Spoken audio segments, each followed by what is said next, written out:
Señores, buenas noches. Soy Luis Novarecio de Estos Animales 2020. Día 70 de la cuarentena obligatoria, día 70 del confinamiento obligatorio. Y hoy empezó a verse hasta cuándo. Hoy un funcionario del gobierno de la Ciudad de Buenos Aires ratificó lo que muchos médicos vienen diciendo. 6 semanas de piso, 10 si la cosa se agrava. Si nos vamos al comienzo, y lo vamos a ver en este calendario, si nos vamos al comienzo de esta última prórroga, que fue el 25 de mayo, aquí, 6 semanas nos llevan lo que queda de mayo, 1, 2, 3, 4, 5 y 6, que termina en el 2 de julio, perdón, el 5 de julio. Aquí son 6 semanas. Si yo le agrego 4 semanas más, 1, 2, 3, llego a agosto y la cuarentena podría llegar hasta el día 2 de agosto. ¿Cuáles pueden ser las consecuencias si no se extiende la cuarentena? ¿Cuáles son las consecuencias si se extiende la cuarentena, obviamente en la capital federal y en la provincia de Buenos Aires, sabiendo que el país en su enorme mayoría está flexibilizando, pero aquí en esta zona densamente poblada? ¿Qué pasa en estas 6 o 10 semanas? Carlos Campurian, buenas noches, ¿cómo estás? Buenas noches, Luis. Sé que esto va a traer algunas consecuencias, pero considero que el sistema de salud tiene fecha de colapso y está cercana. ¿De colapso? Sí. ¿Por la cantidad de contagiados? Sí, por cálculos que se hacen y por gente del CONICET que estudió este caso y con cálculos cómo se hace todo esto, tiene fecha. Comenzó desde este lunes la nueva parte de la cuarentena, pero también con repercusiones políticas y económicas, con enrarecimientos en algunos sectores. Javier Calvo, buenas noches, ¿cómo estás? ¿Qué tal, Luis? Pareciera que la política entró también en una tensión por la pandemia y por la cuarentena, porque empezaron a aparecer los extremos, empezaron a aparecer movimientos hacia los grupos más extremos del oficialismo y de la oposición. Y por si hiciera falta poco para agregar más lío, hace 48 horas puso su granito de arena Susana Jiménez, la mujer más famosa del país. Hoy puso, sí, su granito de arena el hombre más famoso del país, Marcelo Tinelli. Esta mañana tuitea Marcelo Tinelli y colapsa la paz, si es que había algo de paz política, y también dentro del gobierno porque hay internas. Nacho Ortelli, buenas noches, ¿cómo estás? Buenas noches, Luis. Sí, ya hoy el presidente marcó el límite a un sector extremo del kirchnerismo, precisamente a Fernanda Vallejos, por el proyecto de las empresas, de expropiar empresas. Le mandó un mensaje rotundo, contundente, te voy a explicar por qué, y también en el Ministerio de Justicia, Luis, bien, que va a zanjar el propio presidente. Alberto Fernández dijo no a Fernanda Vallejos. No al proyecto de Vallejos. Bueno, en el medio 6 semanas más, 10 semanas más de cuarentena. ¿Qué pueden implicar en la economía con los datos que tenemos hasta ahora? Gustavo Marangoni, buenas noches. Buenas noches. Dos temas. El viernes dijimos, las reservas del Central perforaron los 10.000, es decir, están por debajo de los 10.000.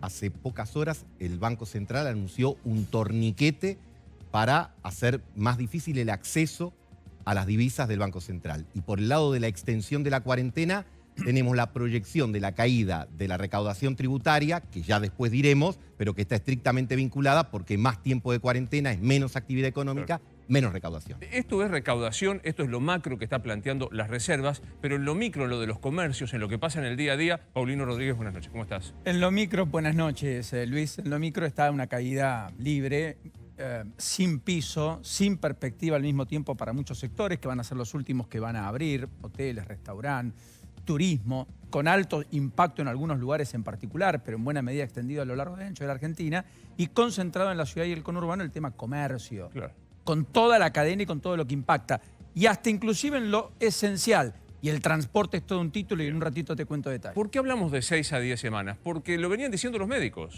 porque se viene el frío, por la bendita imagen de la montaña y del pico. Hoy Felipe Miguel, el jefe de gabinete de Horacio Rodríguez Larreta, con total sinceridad, algunos se enojaron. Y yo creo que todo lo contrario, lo que hace Felipe Miguel es llevar cierta certidumbre, cierta cosa, de decir, puede ser hasta acá. Decía en Radio La Red la fecha que nos llevó, y lo veíamos en el calendario recién, hasta la primera semana de agosto, y lo hacía de esta forma. Yo lo escuché también a nuestro ministro de Salud, Fernán Quirós, que él hablaba de una etapa de entre 6 a 10 semanas, que es lo que muestran las proyecciones con las que estamos trabajando. Esas proyecciones nos sirven muchísimo justamente para poder dimensionar el refuerzo que hicimos al sistema de salud. Esa es la mejor proyección que tenemos en este momento y que puede requerir un aislamiento de entre 6 a 10 semanas, era lo que refería Fernán Quirós. Habrá que ver después también cómo se dan esas 6 a 10 semanas y si permiten un mayor o menor apertura de algunas actividades. Esas decisiones las iremos tomando minuto a minuto o día a día. 6 a 10 semanas, decía Felipe Miguel. Recién el doctor Camburian, ¿te querés acercar? Nos decía, ¿tiene fecha ya la situación sanitaria compleja, que es la cantidad de casos? Y vos decías, ¿por qué te animás con estas proyecciones a hablar de una alerta coronavirus con fecha determinada, Carlos? Esto es un trabajo que, insisto, son cálculos logarítmicos que se hacen de acuerdo al número de casos, a la tasa de duplicación, que hoy está en 8 días. Esta tasa de duplicación se redujo enormemente en la ciudad de Buenos Aires. Acordate que hace unos días atrás nada más, esa tasa casi era el doble de lo que es 15, hoy. 16, claro. Más las camas de terapia intensiva hoy disponibles en la ciudad de Buenos Aires, que son 1.062. Esto ya está descontado las camas que se están utilizando hoy por esta y por otras enfermedades. Una internación promedio para pacientes con coronavirus que es de 7 días. Es una internación, digamos, en días cantidad moderada de días. No es una internación prolongada, pero tampoco es poco. O sea, cada paciente que entra está 7 días promedio. Pues imagínate que tenés un vaso y que le vas poniendo bolitas al vaso, pero las bolitas que pones van a un ritmo mayor que las bolitas que sacás. Ese vaso se te va a llenar, definitivamente, hasta que desborda. Y ese momento de desborde, de acuerdo al cálculo logarítmico, va a ser una ocupación del 100% de las camas en la ciudad de Buenos Aires aproximadamente para el 25 de junio.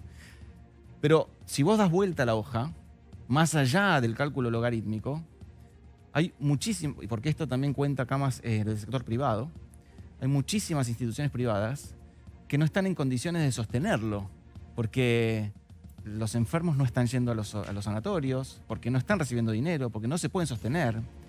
Porque tenemos hoy, por ejemplo, hay dueños de geriátricos que están siendo demandados por la justicia. Toda esta judicialización de la salud hace que esto se ponga todavía peor. Vos pensá, Luis, una cama de baja complejidad, las camas de pino, las que aíslan a la gente y los ponen en la cama de pino, cuesta alrededor de 1.000 pesos por día. ¿Qué municipio puede sostener 1.000 pesos por día? Ahora, digo, quiero decir que esto que estamos haciendo, porque alguno puede decir, puedo acusar al doctor Camburian de tremendista, es un cálculo de acuerdo a lo que está pasando hasta ahora y cómo se proyecta. Primero, ¿qué te pasa cuando te dicen, estás siendo tremendista? Vos decís, me animo a poner una fecha del 25 de junio con todo el sistema completo. Bueno, somos muchos los tremendistas. Ayer Bernie dijo que estamos frente al Titanic, frente a un iceberg o frente a una bomba atómica. En definitiva, no era tan tremendista yo, ¿no? Me parece.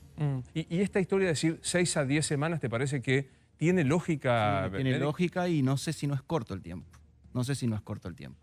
Sobre todo considerando esto, ¿no? Porque esto, si esto llegara a suceder, y ojalá que no, genera todavía más complicaciones, ¿no? Un sistema de salud colapsado, porque, digamos, Felipe Miguel lo que habla es de los casos considerando un sistema de salud que los puede absorber. Si no los pudiera absorber, esto se complica todavía más. O sea, para vos colapso es que se terminaron todas las camas en los sistemas públicos y privados para atender a la gente. Y en el siguiente, y no sabes dónde ponerlo. Eso es colapso. Eso es colapso. Claro. Ahora digo, ¿hay chance, como pasa en otros países, de internarlos, los asintomáticos o dejarlos en su casa? Sí, sin duda, pero acá estás hablando de pacientes críticos. Críticos. Porque el otro detalle es que la cama de terapia intensiva es una cama. Acá hay que hablar de unidad paciente. Para que vos puedas acostar a una persona en una cama de terapia intensiva y esa persona tenga chances de sobrevivir, necesitas los fierros, las bombas, los monitores, el respirador, el kinesiólogo, los enfermeros, 1 o 2 enfermeros por paciente, los médicos que sepan manejar respirador, no médicos de cualquier lado del mundo que quizás no saben manejar un respirador, gente de limpieza, administrativos. Eso es una unidad paciente, no es una cama nada más. Ahora digo, a vos no sé si tenés la sensación de que estamos en el momento de cansancio físico, psicológico y demás, y vos estás diciendo, justo en el momento que deberíamos redoblar, no digo el temor, pero la prevención de quedarnos en casa es cuando más está licuando todo, ¿no? Esa es mi máxima preocupación. Estamos nosotros subiendo y sin embargo la curva de flexibilización está bajando. Y es lo que se ve en la calle. Sí. Es lo que se ve en la calle. Sí, Nacho. Sí, le quería preguntar al doc, porque actualmente en el sistema público está ocupado el 20% de la unidad de terapia intensiva de las camas y en el sistema privado un 30% casi en la ciudad. ¿Qué es lo que vamos a ver de acá en más hasta esa fecha, doc? ¿Un crecimiento exponencial de los casos? ¿Se va a disparar aún más la curva? El crecimiento exponencial ya lo estás empezando a ver.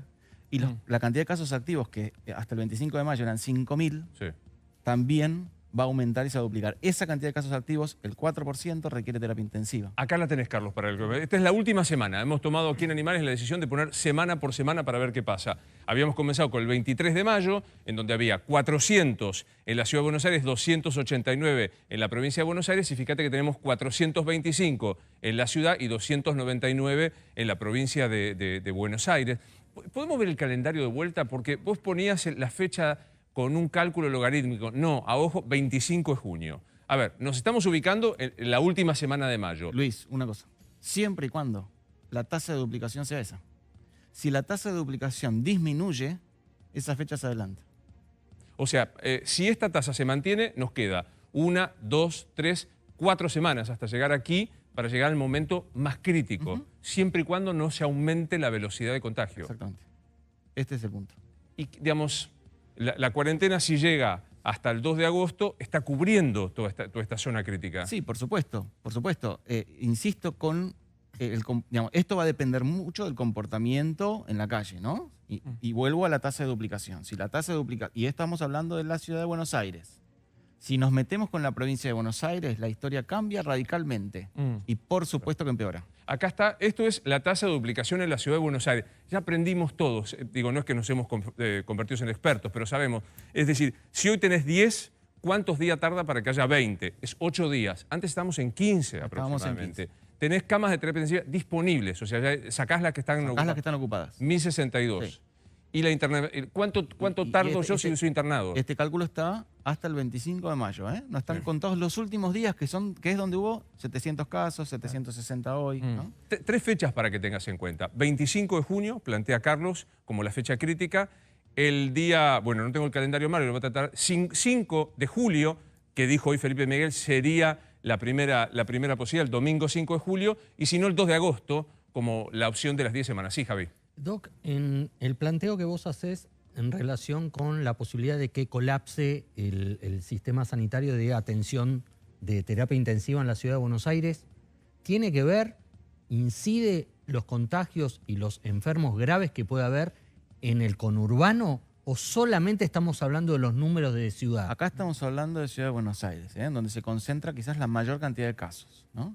Y tampoco contempla, como yo te decía antes, la unidad paciente tampoco contempla la cantidad de personal de salud que se enferma o que se aísla. Como decías, los soldados de baja que son los que están atacando la pandemia. Si eso sigue creciendo, la unidad paciente, no la cama, la unidad paciente se te achica. No tenés esas camas de terapia intensiva, tenés menos. Claro, pero es interesante el planteo que hace Javi, porque si el sistema en provincia continúa creciendo la cantidad de casos, va a desbordar, uno entiende, y va a requerir mayor atención en la ciudad de Buenos Aires. Hasta el momento provincia estaba más o menos controlado, se disparó en los barrios vulnerables, ahora capaz que empezamos a ver un desborde hacia la ciudad. ¿Por qué te digo esto? Porque vos tenés hospitales provinciales, municipales, que quizás tienen y cuentan 30 camas de terapia intensiva, pero tienen respiradores 12. Claro. Ahora digo, este estado de tensión no puede estar generando también calentura o más fricción en la política, más en lo económico. Te pregunto y después lo vemos específicamente, Paulino. ¿Qué pasa con los comercios minoristas si tienen que esperar 10 semanas hasta el 2 de agosto sin poder abrir? La cesación de pagos va a ser una de las aristas que muchos van a tener que padecer y sufrir. Da la impresión que el cierre va a ser una opción cada vez más posible. Se estima hasta los días, hasta hoy, que más de un 10% de los comercios, según establece CAME, van a bajar la persiana. Ya hay muchos que lo han hecho, hay galerías por completo que están vacías en Córdoba Capital, donde aparentemente van a reabrir muy pronto. La impresión que uno tiene es que no hay contexto para 10 semanas más. Ahora, la pregunta del millón es, estamos en invierno, estamos en el pico, estamos a 70 días de la cuarentena. La pregunta es, ¿era necesario como primer medida tomar la última medida que era cerrar todo el 20 de marzo el problema estamos con el pleno verano? 70 días ya... Ya no se puede eso. Ahora, Javi, contame... Discutirlo, pero acá lo están planteando. Porque en donde abrieron, vos empezás a tener cierto aire, pero en la capital y la provincia... Además, otra cosa, ¿van a volver los turistas a los hoteles en Mar del Plata, qué sé yo, Olvídate. o en Bariloche en septiembre? ¿Van a volver a...? No. Abre el restaurante, vuelve la gente. En realidad, en algunos vamos a hablar del restaurantes, turismo, ¿no? los dueños dicen que tienen 20% de funcionamiento porque 30, obviamente 40. hay retracción de Claro. parte del público de ir A sentarte y estar ahí. sentarte y- No, pero Mala no va a falta de volver, plata. ¿no? Habla un poco de política, porque digo, en el medio de esto, ayer Jorge Asís, no sé, Dire, si lo tenés a mano, estuvo aquí con nosotros y dijo, primero, él es de los más pesimistas, de los más críticos respecto a la cuarentena, dijo, es un error decir la cuarentena va a durar lo que tenga que durar, frase del presidente el día sábado, va a durar lo que soporten los ciudadanos bonaerenses y porteños, no por centralista, porque es donde está más dura, pero dijo, en materia política se viene un momento de fecalidad en las declaraciones. Mirá. Ya se desató también la elección del 2021. En medio de esta cuarentena, que prácticamente está agotada, vos tenés un ensayo de ofensiva política del oficialismo sobre el macrismo. El tema de los servicios de inteligencia, que por supuesto que viene toda una tonelada de fecalidad para el gobierno anterior al respecto. La fecalidad de Tinelli, el nuevo término que vas a ver en una semana estamos usando todos. La fecalidad, ¿Qué pasa en la política? Porque hubo declaraciones de Ritondo, hubo declaraciones de todos, ¿no? Sí, sorprendentemente hubo un Zoom antes de ayer, creo, del jefe de gobierno, Horacio Rodríguez Larreta, con Patricia Bullrich, con militantes del PRO, y Patricia Bullrich le tiró muchas loas a Horacio Rodríguez Larreta, y el jefe de gobierno se despachó con que la oposición tiene que trabajar electoralmente pensando en el 2021. Está bien, la audiencia era militantes del PRO, pero la aparición, que asomara la cabeza electoralmente el jefe de gobierno en este momento, motivó que, por ejemplo, Ritondo también asomara la cabeza con el tema electoral, planteando que podía Vidal no ser descartada como candidata a presidente en el 2023. Pero a ver, yo quiero recalcar algo y lo comparto, ¿no? Digo, si hay alguien que se niega a hablar de cuestiones electorales, dice no tengo tiempo, es Horacio Rodríguez Larreta. Y pone sobre la mesa elecciones. Sí, no y es casual. Ritondo. No es casual. No es casual. No es casual. No descarto a Vidal como candidata a presidente. Nacho, que vos te habías ocupado del tema Vidal y mucho, ¿no? Sí, adelantamos acá, ¿te acordás, Luis, que ella había transmitido la necesidad de ocupar un espacio opositor y que hay que llamar a la gente a acompañar una versión opositora? De alguna manera Vidal está intentando interpretar un sector que no quiere irse al extremo confrontativo al gobierno, pero también tiene diferencias con este gobierno. Pero digo, ¿por qué no es casual lo de Larreta diciendo esto? Porque están marcando la cancha, porque saben que dentro de Juntos por el Cambio siguen estando ellos que son las palomas y los otros que son los halcones, y le están marcando la cancha de que no es que están haciendo una alianza con el gobierno y no hay nada en juego electoralmente. No. Ellos están aliados ahora del gobierno por una cuestión de gestión frente a la crisis tremenda de la pandemia, pero por otro lado no pierden por el espejo retrovisor que el año que viene hay elecciones legislativas en donde Juntos por el Cambio se juega una elección vital porque es la que renueva cargos en el Congreso, en donde hace 4 años ganaron holgadamente. Ahora digo, ¿cómo cae esto? ¿Cómo cae, digo, en el momento que estamos diciendo? 25 de junio, fecha crítica en materia de salud. La discusión de si hay camas o no hay camas, y yo me pongo a hacer política para las elecciones. ¿Cómo cae esto? Me parece que están buscando tratar de representar a sectores que se vieron no representados en el contexto de cierta uniformidad de criterio. No está mal, digamos, no me parece disruptivo plantear que hay cosas que se pueden hacer de otro modo. Pero en Argentina parecía hasta hace muy poquito que la cuarentena no se podía discutir, que el método utilizado no se podía hablar, que si se habían hecho las cosas se habían hecho de manera casi perfecta, no de otro modo. Bueno, ahora estamos viendo que tal vez había formas distintas, que la administración, la focalización, el mayor testeo, ir a buscar a las personas. Hoy en Villa Itatí había 70 personas haciendo 2 cuadras de cola para que vayan a testearlo, y había una mujer que dijo con muy buen criterio, yo me guardé 70 días para que me manden acá 2 cuadras de cola con gente que se va a testear para ver si tiene síntomas compatibles con el COVID, y me están mandando a testear acá después de que me hicieron guardar 70 días sin ingresos o con muy pocos ingresos. Ahora, entonces, bueno, me parece que la oposición ante el silencio empezó a jugar un partido. Arrancó. Pero digo, lo que dice Nacho hay que agregarle el radicalismo. El presidente dijo, el autor es Nacho Ortelli de la frase, el presidente rompió la cuarentena, empezó a salir al lugar donde podía. Hoy estuvo en Misiones. Estuvo en Formosa y Misiones. Perdón, en Mirá Formosa, esta foto. sí. Mirá esta foto. Formosa y Misiones. Claro. ¿A vos te parece que esa foto, primero, es de aislamiento o de cuarentena? No. Segundo, ¿te parece una foto de viaje de gestión? No. ¿Arrancó la campaña, Alberto? ¿Arrancó la campaña también, Alberto? Y sí. Fue en búsqueda de aquello que le reprochaban algunos, que tenía mucho etnocentrismo de ese... Sí. Asís, Jorge. muy bien. Entonces fue a buscar eso que dijo en algún momento, yo quiero ser un presidente con 24 gobernadores. Bueno, Estuvo en Tucumán, estuvo en Santiago, Nacho, ayúdame, estuvo en Formosa, estuvo... Dejá que quiero escuchar más, pero no puedo evitar mirar desde acá, veo la mesa completa. La cara de espanto de Carlos cuando ves esta juntada. Pensemos que es una persona común. Pensemos que es una persona común. Nosotros trabajamos en hospitales. Esta imagen a nosotros nos causa escalofrío. Luis, yo estuve en el hospital antes de ayer. No me pasó esto con la gripe A. Tuve miedo de abrir la puerta de esa sala con chicos internados positivos. Lo pensé 15 veces. Pregúntame por qué y no lo sé. Y si me pones esto, independientemente de la persona que sea, que por sí tiene que dar el ejemplo, porque la gente copia eso, independientemente de eso nos causa escalofríos. Y esto adelanta el 25 de junio. Ojo. No, y aparte quiero decir, más allá que te quede el ejemplo, es la persona que más cuidada debe estar. Necesitamos. El servidor público más importante de todos. O sea, si hay alguien a quien tenemos que cuidar todos, es al presidente de la Nación. Está bien que te pueden decir, Luis, que en Formosa no hubo caso de coronavirus. Eso te lo pueden decir. En Formosa dijo el presidente que Gildo... Esto lo que estamos viendo es emisiones. ¿En Formosa dijo que Gildo Infran era un modelo de político? Sí. ¿De la Nación? Sí. Gran persona. ¿Gildo Infran cuánto hace que gobierna Gildo Infran? Desde el 95. 250 años. Desde el 95, 1995. La verdad que me sorprende que Alberto Fernández ponga como ejemplo a una persona que podrá ser legal porque la Constitución se lo permite, pero que atropella con todos los principios republicanos de la periodicidad en el cargo de gobierno, la renovación. Me sorprende. Yo entiendo que la política, yo sé, por eso, por el bien de la nación, jamás voy a hacer política. La política supone construir con una cierta dosis de concesiones con personas que no piensan común. Esa es la política. Ahora, el límite de la permanencia del feudalismo es raro realmente, ¿no? Pero Bueno, también había elogiado a Hugo Moyano como un dirigente gremial ejemplar, Luis.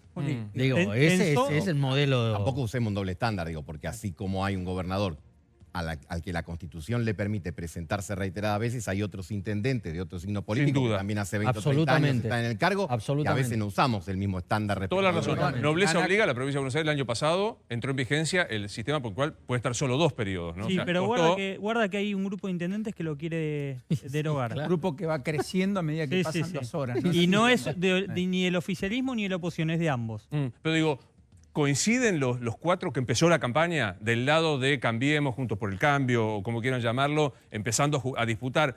Digo, yo verlo a Ritondo decir, está Vidal por las dudas, ¿no? Ante el avance, arrancó, y del lado del presidente también arrancó. El presidente arrancó, perdón. Sí, no. Sí. El presidente arrancó, hoy pegó un golpe en la mesa para la moderación, le puso límites a Fernanda Vallejos, Luis.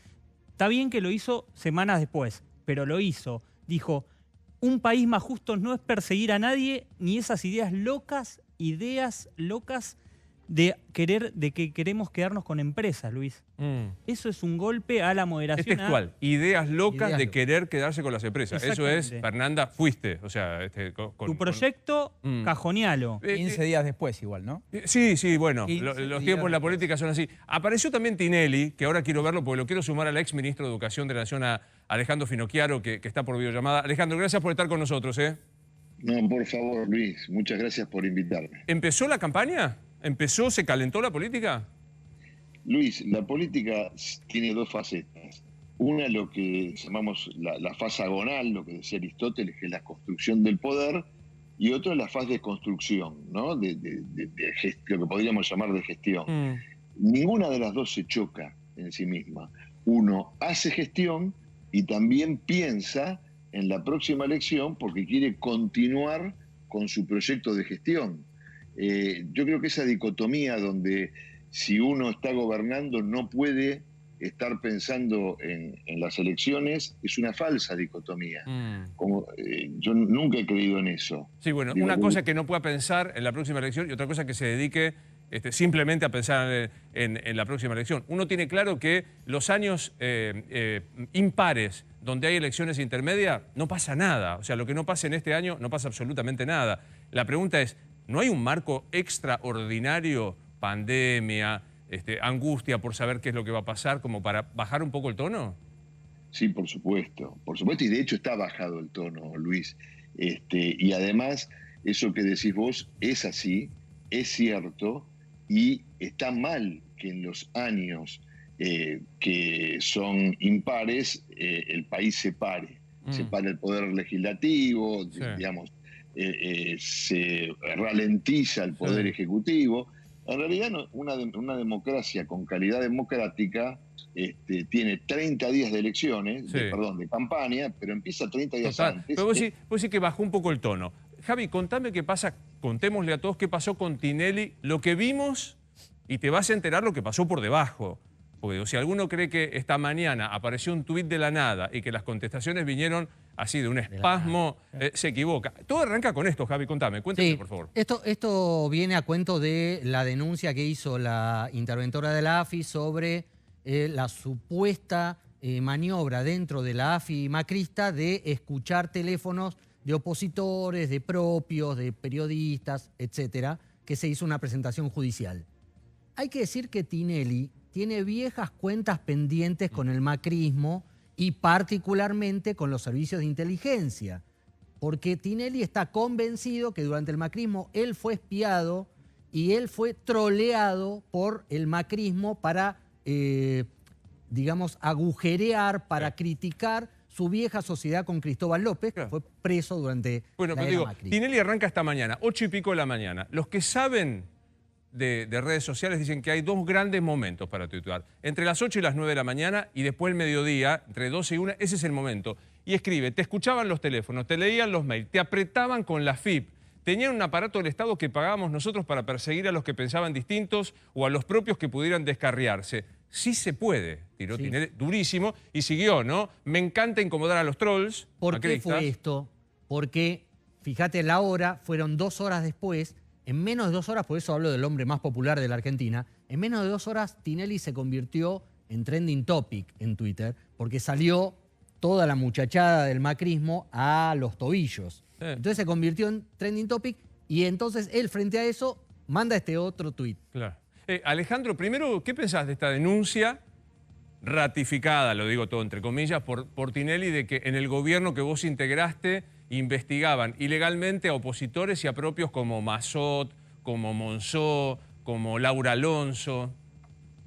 Mira, por un lado empiezo por Tinelli. La verdad que, por supuesto que sé quién es Tinelli, nunca lo he seguido mucho a Tinelli, nunca me ha gustado su dinámica de programa, pero siempre ha sido una persona de referencia en los medios, ¿no? Y su opinión vale como la de cualquier otro ciudadano. Sí creo que zapatero a tus zapatos, ¿no? La verdad que yo no sé de inteligencia y creo que Tinelli tampoco. Yo he leído la denuncia, he leído lo que ha salido en los medios sobre la denuncia y yo no le encuentro mucha sustancia a esa denuncia, pero es una denuncia como tantas que se han hecho. ¿Te puedo hacer una pregunta con una mano en el corazón, Alejandro? Sí, ¿De verdad claro. vos creés que desde el 83, para no irnos más atrás, desde el 83 a esta parte, la CIDE, la AFI, la CI, no se utilizó para investigar ilegítimamente a opositores e incluso a propios díscolos? ¿Vos crees de verdad que la denuncia no es real, de que se investigó como se investigó? Yo dije que esta denuncia que se presentó no le veo demasiada sustancia, ¿sí? Sí creo que la inteligencia en Argentina siempre ha tenido muchas irregularidades. Pero te voy a decir algo que yo no sé si lo han dicho en otras ocasiones otros políticos que pertenecieron a un gobierno. Yo estoy convencido de que esta denuncia debe investigarse hasta las últimas consecuencias. Y estoy convencido que si alguien del gobierno al que yo pertenecí cometió una irregularidad o cometió un delito, le debe caer todo el peso de la ley. Cualquiera que haya sido. Cualquiera que haya sido. La reacción de un colega tuyo de gabinete, que fue la de Hernán Lombardi, durísimo esta mañana, perdón la autorreferencia, pero fue en el programa que nosotros hacemos en Radio La Red, dijo mercenario. Y se lo repreguntamos para que no nos cupiese en duda. ¿Qué es esto? ¿Qué significa? ¿Es la campaña que dice Javier arrancó virulenta y se enrareció? ¿O qué es? Yo creo que además... Perdón, Alejandro, Paulino, Paulino. Yo creo que es cruzar a Tinelli. Utilizar a Tinelli, que en algún momento tuvo un proyecto político, que se coqueteó con la idea de que pudiera ser gobernador de la provincia de Buenos Aires, además de todo lo que han contado. Es cruzar a Tinelli y encontrar en Tinelli un adversario que no está claro y que en ningún caso es, en este contexto, en la persona el presidente de la República, Alberto Fernández, a quien nadie se anima a cuestionar explícitamente. Entonces a veces vos cuestionás Claro. a los que están medianamente cerca o están acompañando o son parte o se cree que están cerquita de. Déjame decir que es más fácil pegarle a Tinelli, para no pegarle a Alberto Fernández, como es más fácil pegarle a Pedro Can en vez de Alberto Fernández. Es lógico, otro ¿No? elemento. Es la manera de evitar... O a Santiago elíptica, Cafiero también. ¿no? O a Santiago Cafiero. Antes o a era alguien- Marcos Peña en lugar de Mauricio Macri. Exactamente. qué sé yo. Como no se Por le decir. animan a Alberto Fernández porque tiene el 70, 80, 90, 200% de imagen positiva, van sobre alguien que pueda parecer que es pegarle a Alberto Fernández, pero a través de otra persona. Y si es el hombre más popular de la Argentina, ni te cuento. Sí, A, sí, no a sé. Tinelli le salió también a responder a Andrés Ibarra, ministro de Modernización, dijo, siempre ha buscado acomodarse al poder de turno para su beneficio personal. Y ahí yace la diferencia principal entre el macrismo y Tinelli. Recordá, Tinelli le dio en su programa a Daniel Scioli la posibilidad de cierre Claro. de campaña en 2015. Imperdonable, Ahí Macri no se lo perdonó más. Digamos, Tinelli sabe que Macri le bajó la factura y el talonario de facturas dijo, se lo voy a cobrar cuando sea. Exacto, 2 años sin atenderle el teléfono estuvo. 2 años sin atender el teléfono. Se acercó a través de Vidal, se acercó a través de Larreta, coqueteó con la posibilidad de ser candidato. El macrismo llegó a medir a Tinelli no en 2016, en 2018. Lo midieron, lo mandaron a medir. Marcos Peña lo mandó a medir. ¿Qué terminó pasando? Obviamente no le dieron lugar, Macri no se la perdonó y así continuó, digamos, esta disputa y va a seguir seguramente porque van a seguir saliendo ministros de Macri. Déjame que recuerde... Lo quiero despedir a Alejandro Filoquero, le querés hacer una pregunta. Sí, Alejandro, te quería preguntar desde tu experiencia de educación si pensás que este año, desde lo presencial, ya el tema educativo está perdido o hay posibilidades de algún comienzo en el segundo cuatrimestre. Mirá, a ver, esto claramente lo va a definir el presidente de la República con los epidemiólogos. Que acá yo quiero hacer una distinción, ¿no? Un epidemiólogo es un asesor técnico, como asesor técnico en cualquier otra materia. Es el presidente el que toma las decisiones, ¿no? Por supuesto, en base a los que saben.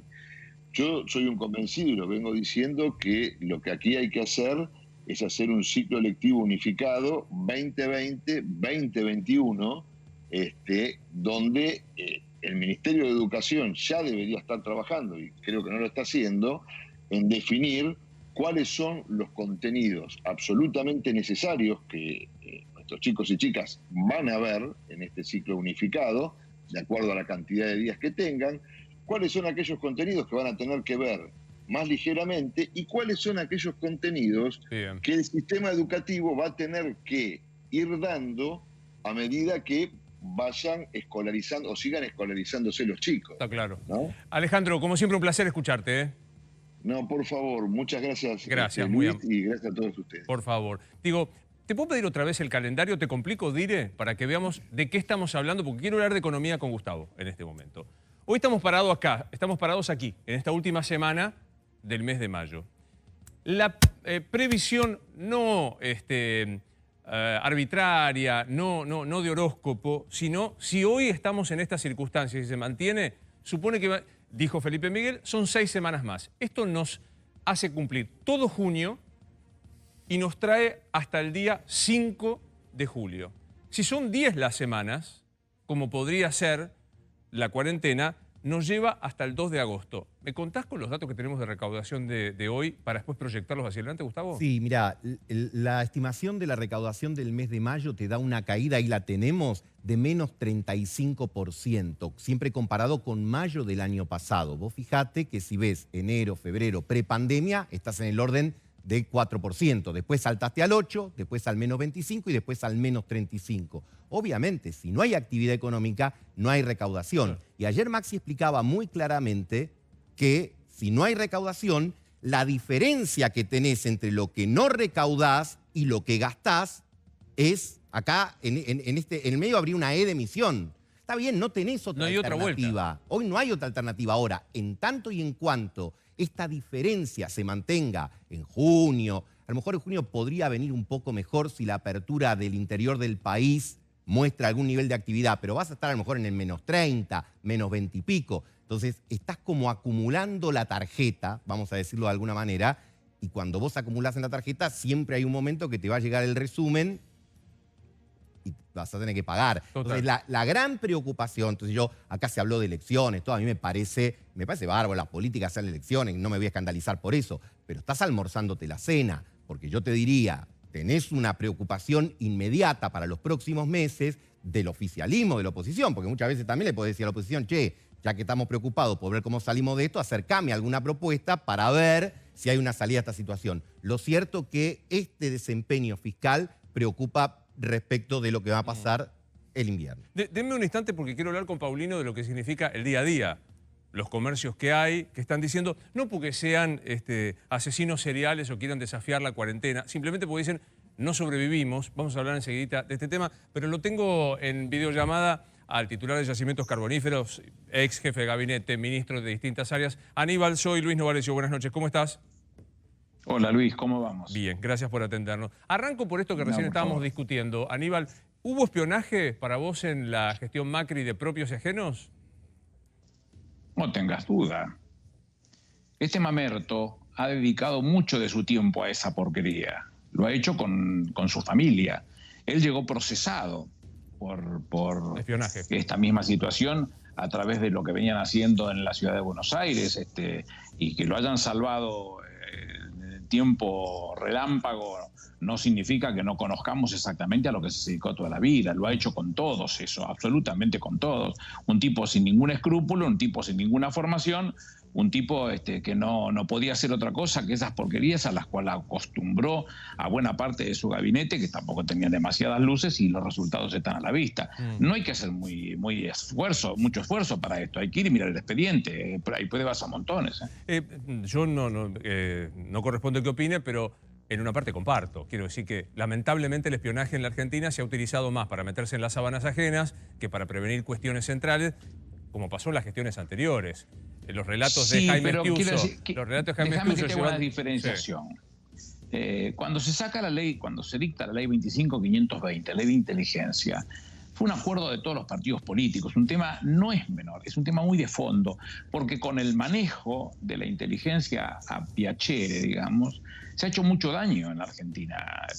La realidad es que nunca había sucedido una cosa de la característica de lo que sucedió con la AFI en los últimos tiempos, y lo que hemos visto. En primer lugar, se había llegado a una modificación de la vieja Secretaría de Inteligencia del Estado, que había sido creada por Juan Perón como un área de control de Estado, así se llamaba con Juan Perón, para crearla en una agencia que además tuviera fondos públicos. Lo primero que hizo el mamerto cuando llegó fue pasarlos a privados 1.200 millones de pesos que se utilizaron en lo que se les antojó. Es verdad, es verdad. Bueno, vamos a decir que en la gestión de Néstor y Cristina no se usó la AFI, no se usó los famosos cassettes que escuchaba Néstor a pedido traídos por Estiuso para saber qué pasaba con los opositores. ¿No pasó eso? Néstor, escuchando cassette, no lo conociste a Néstor. Escuchando cassette, Néstor. Pero contó Estiuso. Lo contó Estiuso y un altísimo funcionario que no. Estiuso puede decir lo que quiera, porque en definitiva él fue jefe de operaciones de la Secretaría de Inteligencia. Pero de ahí a que le digas que el presidente lleva como si no tuviera tiempo, como si yo no conociera las cosas que hacía Néstor durante todo su día. Un hombre que tenía limitaciones como todos los humanos, en donde tenía que comer, dormir y hacer otras cosas como para que lo mantengan lo suficientemente fuerte para llevar adelante una presidencia, como para tener tiempo y escuchar una cassette. Estamos todos locos con eso. Yo la verdad que nada me gustaría más que hablar con Gustavo Vélez, que es un funcionario importantísimo en este momento, que le costó irse del país con la inteligencia. O sea, no es que apareció con Macri, que yo no dudo que hayan investigado. Yo quiero decirte, Aníbal, si me apurás con la pregunta, es decir, ¿crees que pasó esto? Recontra pasó. Pero preguntémosle a Vélez. A mí me encantaría, Vélez, que cuando osó en el programa de Mariano Grondona mostrar el identiquito, no había fotos de Jaime Estiuso. Bueno, está bien que no puede ser, pero que demostraba que los servicios siempre estaban en ese sótano. 520, la que yo te estoy diciendo, no se debía hacer. Un funcionario no debía hacer eso. Tampoco significa que él tenga que estar pasando por situaciones oprobiosas o cosas por el estilo, porque haya hecho una cosa de esa característica. Si hay una sanción por haber utilizado herramientas de la inteligencia distintas a las que marca la propia ley, que lo sancionen, pero no que tenga que tener dolores de cabeza, que no los conozco bien a fondo, pero sé que lo ha explicado el propio presidente de la Nación. Bueno, esto lo vimos y vuelvo a insistir. Yo, siendo ministro del Interior y teniendo a cargo las 4 fuerzas federales, trabajé mucho con inteligencia. diferencia. Y conozco mucho lo que se hizo, como para que uno se coma la facilidad de decir que me traen una cassette para que yo escuche la pelotudez de tal o cual persona. Suena muy gil, ¿qué crees que te diga? ¿A vos te suena gil? Yo admiro tu capacidad de expresarlo. Vos decís que no pasó nunca eso, que durante el kirchnerismo nunca usaron a los espías, como modo de investigar a los opositores. Que me conste, la efedrina de Narváez y todo eso, nada. Que me conste, no. El que me va a ayudar la mesa, el candidato a jefe de gobierno del radicalismo que le inventaron... Gracias, Enrique Olivera. No pasó eso. Pero que no me consta a mí que haya pasado eso. ¿Y cómo te consta lo de Mauricio Macri? Estamos hablando de casos absolutamente puntuales. Porque hay pruebas. Porque están las pruebas. Pero Aníbal, ¿qué prueba? Cristina Camaño dijo, apareció una computadora olvidada. Ya es bravo, ¿no? Que se olvide una computadora, ¿no? Si yo te digo que hay pruebas, es porque hay pruebas, que hay demostraciones de instrucciones hasta por escrito de lo que estamos hablando. De seguir o de controlar o de analizar lo que dice o hace tal o cual persona. Están las pruebas, yo sé que están las pruebas, por eso lo estoy diciendo. La justicia está trabajando sobre ese punto. Te puedo preguntar porque no trascendió esto. No trascendió y no violemos la investigación ni estropeemos la investigación. No lo voy a hacer, pero yo Pero vos decís que hay prueba documental, papeles que dicen que cómo se espiaba. Donde hay instrucciones, claro. Perdón, a mis amigos y clientes como Cristóbal López y Fabián de Sousa, que se comieron 20 meses en cana por estos basura, yo sé lo que le hicieron, y cómo los metieron en cana por segunda vez, un jueves por la tarde, en Casa de Gobierno, con Arribas, con Magdalani, con el jefe de gabinete, con el ministro de Justicia y el mamerto. Y él tomó la decisión de que vuelvan a estar en cana. Una desproporción, lo que hemos vivido los argentinos. Y no me voy a callar la boca nunca. Lo voy a decir tantas veces como sea necesario para que se comprenda al infierno que sometieron a este país con un inútil. Por lo inútil de toda inutilidad. Hablemos un poco de la discusión que aparece hoy, que es cuarentena y ahogamiento económico. No lo planteo de aquellos de siempre que quieren hacer volar la cuarentena porque no les importa otra cosa más que la codicia. Estoy hablando del legítimo, no sé, laburante. Sí, hay que hacer alguna corrección. Sí. Déjame meterme un poquito en lo que venía viendo, esperando que se diera el momento para entrar, venía viendo el programa. Mark Twain, algunos se lo adjudican a Mark Twain, otros se lo adjudican a Benjamín Disraeli, que fue primer ministro británico, una frase que dice que hay 3 tipos de mentiras: las mentiras, las malditas mentiras y las estadísticas. Yo escuchaba recién las estadísticas que decía el doctor, que por suerte es doctor, porque a los que nos dedicamos a las estadísticas, ver esas cosas a veces te dan dolorcito de panza. La realidad es que lo que vos tenés que estar pensando es cómo se arranca en un país para sostener el resto de la curva. Si vamos a hablar de un eje cartesiano, que yo lo tengo que proyectar, si yo sigo planchando porque no dejo que se mueva demasiado esa curva, voy a estirar cada vez más el punto y va a ser cada vez menos la cantidad de gente que va a tener esa complicación. Entonces yo quiero destacarlo eso, porque si estamos hablando de una cantidad de 111 muertos por millón en Brasil, con 11 en la Argentina, es porque ha habido una política que se dio para tratar de contener el impacto sobre la población argentina. Si lo tenemos que mirar respecto de Chile, vas a ver una cosa por el estilo, porque si son 22 millones de chilenos, hay que ver la cantidad que tienen como para ver que el impacto es mucho mayor que lo que significa el resto de los países, porque nos ocupamos de que eso sucediera. La gestión de este presidente. Sí. ¿Y con esto qué me querés decir?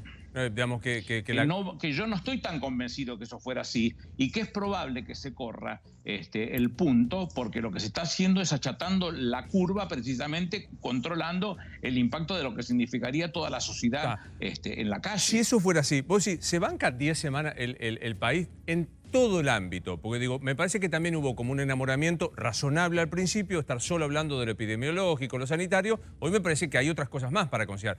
Lo psicológico, lo económico.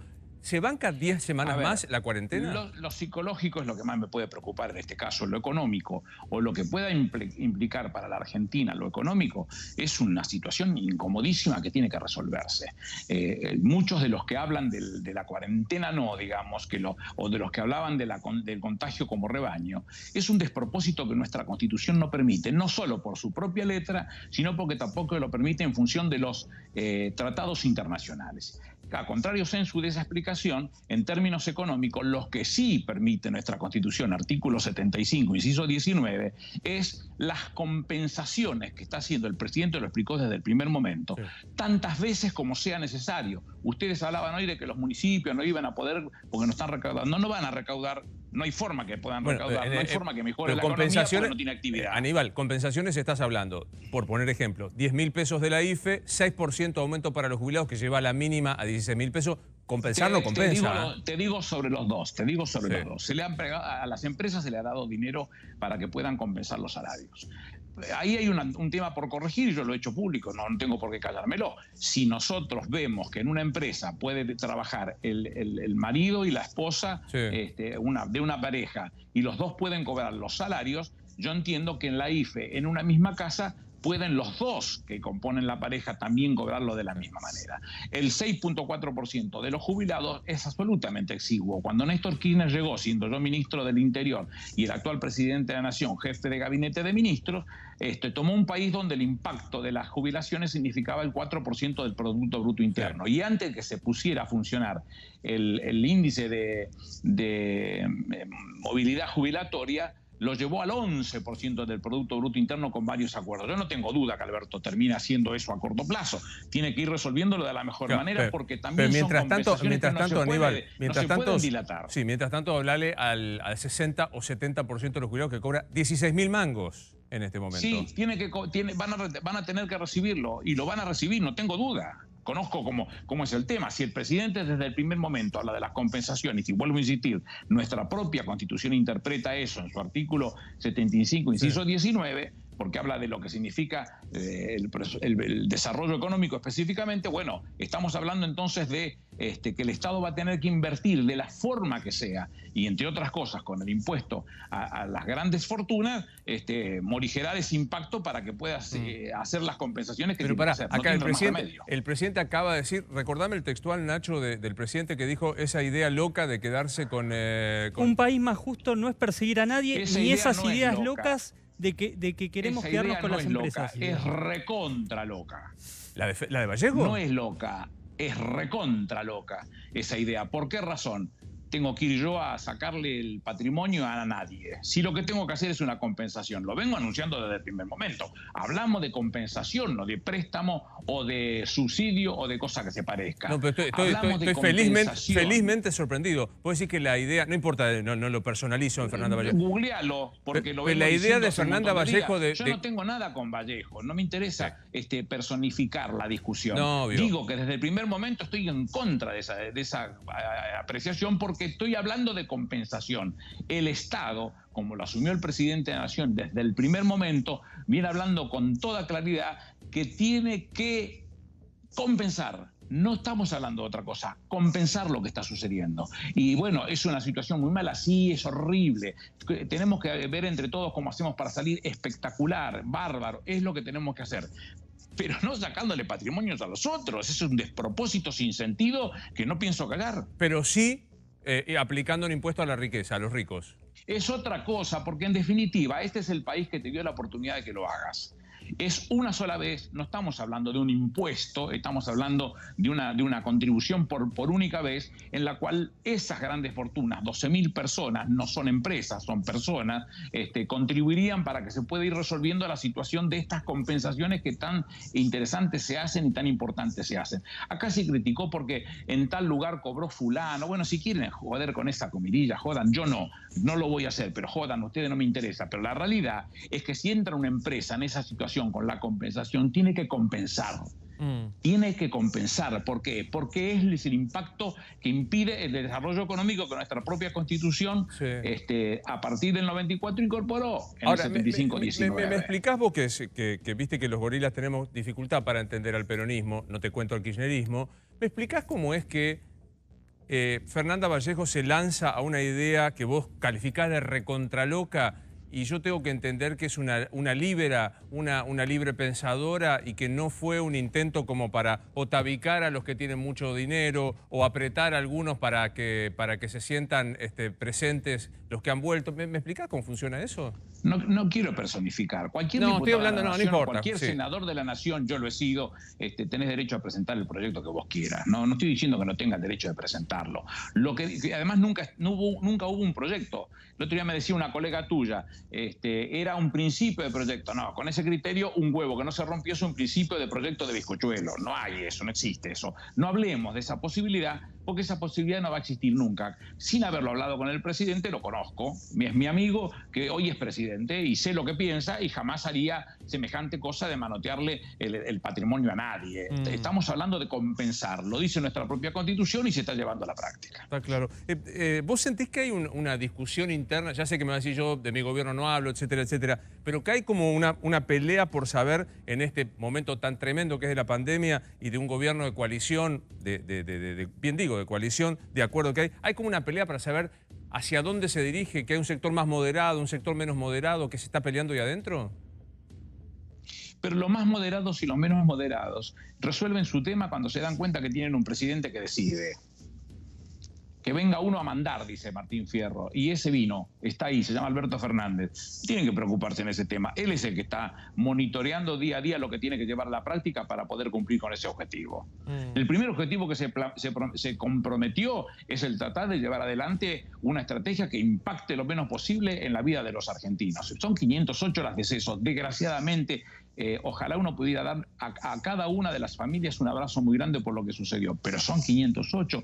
Miren Italia, Francia, España, Gran Bretaña, Inglaterra, Alemania, Corea del Sur, Irán, Estados Unidos, por Dios, Perú, Brasil, una catástrofe en Brasil, Chile.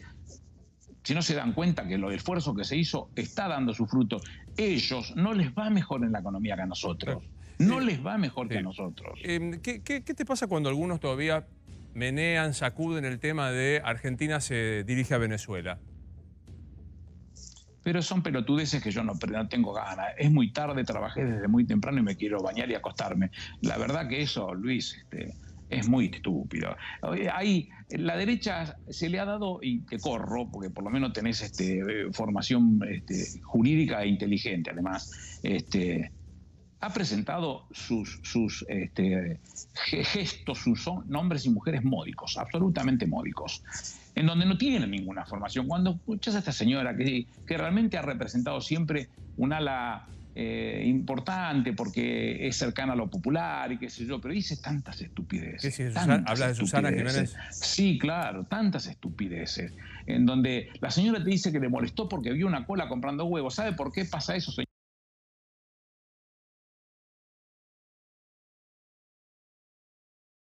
Porque lo que tienen los huevos no lo quieren vender. Entonces no le eche la culpa a una señora que para darle de comer a su familia hace una cola de un montón de tiempo para comprar los huevos para darle de comer a su familia. No minimice ese tipo de cosas, no bastardee, no manosee a los que usted observa como si fuesen personal que trabaja en su casa. Mírelo con otro ojo, que a lo mejor no tuvieron la suerte que tiene usted y tienen que trabajar de otra manera, pero no puede agraviar de la manera que lo hace permanentemente en su condición de conductora macrista. Yo no tengo ningún temor en contar las cosas como son. Si toda la vida hizo militancia para el macrismo. Sí, bueno, ¿por qué públicamente. Sí, claro. ¿Por qué tengo que sacar entonces el marco en el cual ella se está desenvolviendo y lastima a todos los que puede con su ventilador como si me voy porque tengo derecho? Tiene derecho, señora, porque si no hubiera salido. Así que si lo tuvo, ejérzalo y váyase, pague los $5.000 que le cuesta el avión y cruce el charco. No hay ningún problema si cumple con la legislación, la de la Argentina y la de los uruguayos. Seguramente no habrá problema para eso, nadie le está cuestionando por eso, pero que se arrogue el derecho de agraviar, o como ha pasado con Guerra, o como ha pasado con otros que los he escuchado. Lo que dice Sebrelli, la burrada que dice Sebrelli, el gueto de Varsovia, en plena capital de Polonia, tuvo cerca de 400.000 personas, 400.000 judíos, que eran representantes más o menos del 30% de la población de Varsovia. Esos 400.000 judíos vivían entre 3 y 5 kilómetros de la totalidad de la superficie. Sí. Aclaremos para la gente, Aníbal, perdón que te interrumpo, solo para que sepamos de qué estamos hablando.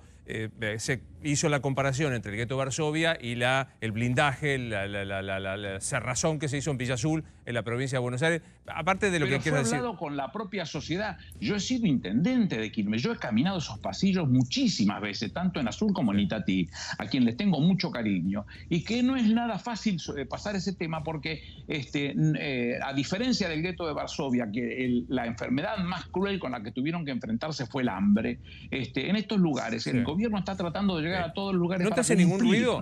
Digamos, porque se podrá disentir o no con vos, pero que tenés claro cuáles son los derechos y las libertades, lo tengo totalmente convencido. ¿No te hace ningún ruido? Imagínate, la comparación es odiosa, pero imagínate si Macri cerraba una villa porque decía que así se contenía la enfermedad. Yo lo pedí en la 31, yo lo pedí. Mi insistencia es que uno se tiene que tirar encima rápidamente de los problemas, y lo que hace es acercarse rápidamente al que tiene el contagio, buscar todos los que son de cercanía y correrlos para protegerlos y mirar el resto si se contagiaron. Es imperioso que haya que medirse y buscar a un punto en donde se tenga con claridad la seguridad de que los que están contagiados se los atiende y los que no están contagiados no se van a contagiar. Es la tarea que se tiene que hacer. Pero ¿los mantenés por cuánto tiempo? Digo, porque imagínate que la paradoja... El que los profesionales hablen. A mí cuando estos módicos de la derecha argentina... digo módico por no decir otra cosa que me saldría de la vaina por decirlo. Diga. Dicen esta burrada y se la agarran con Pedro Can. Es tan estúpido. Por lo menos para agarrársela con Pedro Can hay que empatar. Si no, no se puede pensar hablar con este hombre. Es una eminencia al servicio de los argentinos. Ni siquiera ese respeto tienen estos tipos que hablan de cualquier cosa porque, como decían ustedes recién, con muy buen criterio, claro, Alberto tiene ese 80% de buena imagen porque se está cargando al hombro una discusión fenomenal que seguramente le cuesta y lo cansa. ¿Ustedes creen que él no va a ir a Formosa como debe hacerlo un presidente porque está cansado? No, pero digo, cómo está fundido. Vamos a sacar a los módicos opinadores desde la derecha que pueden hacerlo simplemente por el prejuicio y por la mezquindad propia de ese sector. Ahora, Pedro Can, que es una eminencia, sin duda... no es el referente único a la hora de ver la pandemia. Hay otros aristas... No hay ningún referente. No hay ningún referente. Pero digo, hay un montón de aristas para ver. Él y un montón de otros especialistas en el tema son los que vierten sus análisis a una mesa que después el presidente toma lo que él quiere que tiene que tomar y lleva a la práctica esa decisión. Entonces no le echen la culpa a Pedro Can porque él Nadie le echa la culpa. Pero si vos decís, mira, a mí me parece que habría que analizar la posibilidad... Habría que analizar la posibilidad de considerar al pequeño y mediano comerciante acá, que la está pasando más, sos un asesino serial sanitarista. O sea, la verdad es que hay algunos que están muy cómodos gobernando con el miedo. Cito a la antropóloga de la Universidad de 3 de Febrero, que no es precisamente de conservadurismo, que dijo, ojo, con gobernar con la idea del miedo te tiro los muertos por la cabeza. Pero la antropóloga puede decir lo que quiera, porque las decisiones las toma otro. Como Pedro Cano, como López o como tantos otros que son los que tienen que analizar para los argentinos lo que se debería hacer. Y lo vertirán sobre una mesa y el presidente tomará lo que corresponda con su ministro de Salud, que gracias a Dios es Ginés, que está bien y que está tiene muy bien. Las cosas bien puestas como para llevar a la práctica una decisión de esa característica. Pero todos aquellos que colaboran con su análisis, se agotan el análisis, la decisión la toma el presidente de la Nación. Nacho, ¿querés preguntarle a Aníbal? Sí, Aníbal, usted estuvo mucho tiempo en el ámbito de la justicia, conoce muy bien todo ese entramado. Hay una disputa entre Marcela Lozardo y Juan Martín Mena por el director del Servicio Penitenciario Federal, por Emiliano Blanco. Usted en su momento puso o reivindicó de alguna manera al que fue el primer director del Servicio Penitenciario desde el ámbito civil, que fue Alejandro Marambio. ¿Quién tiene que ocupar ese lugar, Aníbal? No soy yo, es el presidente que lo tiene que decidir. Si usted me dice, mire, hablé con el presidente y le dan a usted la lapicera para que lo ponga, yo lo hubiera puesto a Emiliano Blanco, no tengo duda. Fue segundo en mi gestión. Era primero Alejandro Marambio y el segundo era Emiliano Blanco, con lo cual, y yo no me acuerdo de haberlo visto nunca. Y si lo vi una vez no me acuerdo, ni en foto. Pero la función que cumplieron conmigo fue excelente. Tanto Bien. Alejandro Marambio, con quien sigo teniendo una relación personal muy buena y me sigo escribiendo, como en el caso de Emiliano Blanco. En esa gestión que nosotros hicimos al frente del servicio penitenciario es la que menos muertos tuvo y la que no tuvo nadie que se le fugara. Está claro. Entonces nosotros nos tomamos en serio la tarea penitenciaria y Emiliano era el segundo, así que yo no dudaría ni un segundo. Javi. Sí, Aníbal, ¿cómo toma la supuesta tensión que hay en el equilibrio de poder entre Alberto Fernández y el cristinismo? No tanto Cristina, sino la Cámpora, Vallejo, algunos de estos personajes que andan dando vueltas por ahí. El presidente es el presidente y no es un hombre que se deje arriar con un palito. Punto. Cristina no va a cambiar nunca. Y cuando tienen que hablar con ellos, yo no sé, porque nunca he estado en ninguna charla entre ellos y ni lo voy a estar tampoco. No tengo duda que si tienen que subirse de tono, se sube de tono. ¿Quién dijo que esto era fácil? ¿Quién dijo que esto es una reunión de imbéciles? Son un presidente y una vicepresidente que discutirán su política de la mejor manera que pueda. Y finalmente el presidente tomará la decisión. Entonces, todos aquellos que mencionaban ustedes como cristinismo, la Cámpora, lo que sea, yo también, porque si yo soy hombre que vengo de estar con Cristina toda una gestión completa y 2 veces jefe de gabinete de ministros con ella, ¿por qué tengo que estar exento de esa situación? Pero yo tampoco me siento exento de Alberto. Claro. A mí nadie me dijo que tengo que ser o dejar de ser alguna cosa para formar parte de la gestión de gobierno. Sigo siendo lo que soy. Como ya pasaron las 12 de la noche, alguna pregunta que propia de alguien que le gusta la política, y yo soy curioso por saber a los que les gusta la política qué piensan, fuera de la pandemia, fuera de lo coyuntural. Ayer acá Jorge Asís decía que él creía que es un error pensar que Cristina sigue aspirando a puestos de poder como ser nuevamente presidente, y es un error creer que Macri no aspira a esto. Macri sí quiere poder, primero por fueros y luego porque tiene vocación, y Cristina ya no. ¿Compartís las dos hipótesis? No, Cristina es una mujer de una enorme formación política, conductora de un segmento de los más importantes del país, con un núcleo duro fenomenal. Y Macri es un nabo. No comparemos, por Dios. Pero digo, ¿te imaginás a Cristina volviendo a disputar la candidatura a presidente? ¿Le da? No la creo que tenga ganas, pero que va a estar siempre dispuesta a hacer lo que está haciendo, por Dios. Y si un día juega. Acá nadie tiene cerrado el molinete, la posibilidad la tienen todos. Pero no la ves, o sea, con tu experiencia, tu cercanía, ¿no la ves en eso? No la veo a ella trabajando para una cosa de esa, la veo trabajando denodadamente para Alberto, que es lo que me hace feliz. Mirá la vereda de enfrente, de lo que vos definiste como la derecha, el conservadurismo. ¿A quién ves enfrentando a quien sea dentro de 3 años? No lo veo, ni me interesa. Nunca me ocupé de la oposición, es un tema que me tiene sin cuidado. Me interesa qué hacemos nosotros. A mí, yo desde el primer momento, cuando Alberto Rodríguez Sá lanzó el tema de ahí 2019, me fui a San Luis a acompañar esa posición. En uno de los lugares iba a estar, porque tenía que haber un 2019 que mostrara que el peronismo era capaz de juntarle la cabeza a la mayor cantidad de gente posible, y aquellos que no formando parte del peronismo o del kirchnerismo, Néstor no le gustaba hablar de kirchnerismo, por lo menos conmigo nunca quería hacerlo, y yo lo utilizo porque ahí confluimos un montón de gente que viene de distintos colores políticos. Bueno, cuando llegó el momento y Cristina tomó la decisión que tomó, lo puso a uno de los cuadros de excepción más importantes a hacer ese trabajo de orfebre que es Alberto. Y fue atando pedacito por pedacito, porque Juan Perón hablaba de que uno tenía que encargarse del hormiguero y después algún otro tenía que encargarse de la hormiga por hormiga. Alberto se encargó hormiga por hormiga y nos dio la oportunidad de triunfar. Nadie va a desperdiciar esa cosa. Una muy cortita porque se me escapa el tiempo, pero quiero saber, ¿qué pensás de lo que dijo Daddy? Si vamos a hacer Venezuela, seámoslo ahora. Argentina no se va a ver.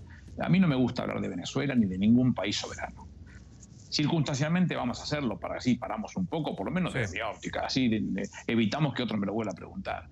Argentina no se parece en nada a Venezuela. Cuando yo fui al velatorio de Hugo Chávez, ahí comprendí lo que significaba. Cuando él decía todos somos Chávez, era más o menos lo que decía Juan Perón, mi único heredero es el pueblo. Chávez no se parece ni a Cristina ni a Néstor. Chávez se pareció a Perón del 46, porque el atraso en la dignidad de los trabajadores venezolanos era formidable. Entonces lo que él tenía que hacerse cargo era de revertir esa situación y uno miraba que eso se podía producir. No se parece a la Argentina. Claro. La Argentina tiene un salto cualitativo fenomenal, gracias a Dios, y que tenemos que hacer un esfuerzo muy grande por no perderlo. Que no nos vuelva a pasar que un mamerto como este que nos gobernó nos rompió todo lo que pudo y no nos puso pata para arriba porque Dios fue grande. Bueno, queda un montón de cosas para discutir de índice, pero digo, hubo, aparte de 4 años ahora, hubo antes. La próxima lo seguimos. Gracias, Aníbal. Te dejo que vayas a bañarte y a dormir. Un comentario chiquito para los intendentes. Los intendentes, esa ley que sacaron es flagrantemente inconstitucional. La Constitución de la provincia de Buenos Aires no dice que tienen que tener dos periodos. Con lo cual, el día que un intendente presente una medida cautelar, se la ganan de acá a Australia y va a ser presidente. Seguro que no, porque van a querer. Seguro que no, porque espero que quieran la renovación de los cargos y no el enquistamiento del poder. Vos confía en el santo y no le reces. Abrazo. Gracias. Chao. Todavía me queda hablar de economía, enseguida lo hago. Pequeña pausa y hablamos todavía más en Animales. Tiempo para hablar de economía con Paulino, lo hacemos mañana. Acordate, entre 6 y 10 semanas es una proyección, no estamos dando una fecha. Sí, el 25 de junio, decía Carlos, es una fecha crítica en la ciudad de Buenos Aires. Lo empleamos todo mañana. Soy Luis Novarecio, estos Animales 2020. Será hasta luego.